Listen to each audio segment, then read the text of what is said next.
Hey everybody, welcome to day 4 of If We Only Knew. It's here, we're on a 90-day plan to help inspire and motivate and make changes to ourselves. Today, I want to talk about overcommitting. You know, when we're successful and we're good at what we do, we want to continue to take on more.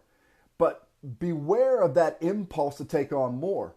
You know, high performers talk about how they've taken on more just because they could. But you got to be aware of that impulse. It's at times it can be worse. So you really have to think of zeroing in on those things that matter and protect your time or your time and well-being, just so you can handle those responsibilities confidently, right? So in other words, keep the main thing the main thing.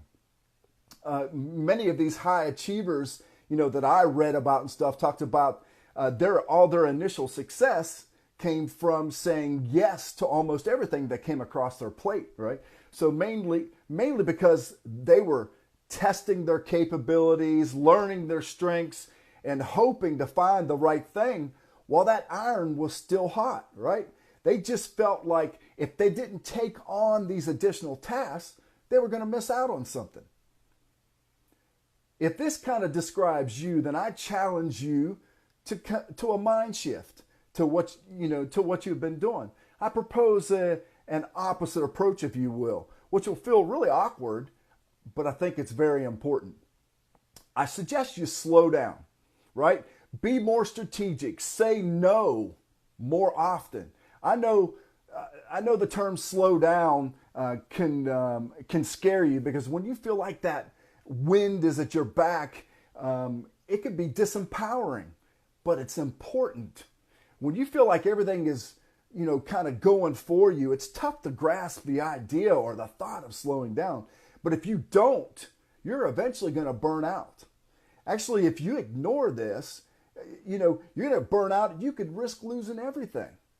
Yes, you can do amazing things, but don't overcommit yourself just because you're good at what you do, right? It's important to understand it's a short hop from being a badass to a burnout. So slow down, be patient, because you have plenty of skill and plenty of time to add value later on. So when I say slow down, what does it mean? It means don't live a reactive lifestyle, right? It means take ownership of your day. What does taking ownership of the day mean? It means taking care of your schedule. It means reviewing your calendar and your to-do list that you have each day and each week, for that matter. It also means saying no. And I know it's hard, but you've got to say no to things that will stretch you too far in your day. Those no's help you keep focused on your immediate goals.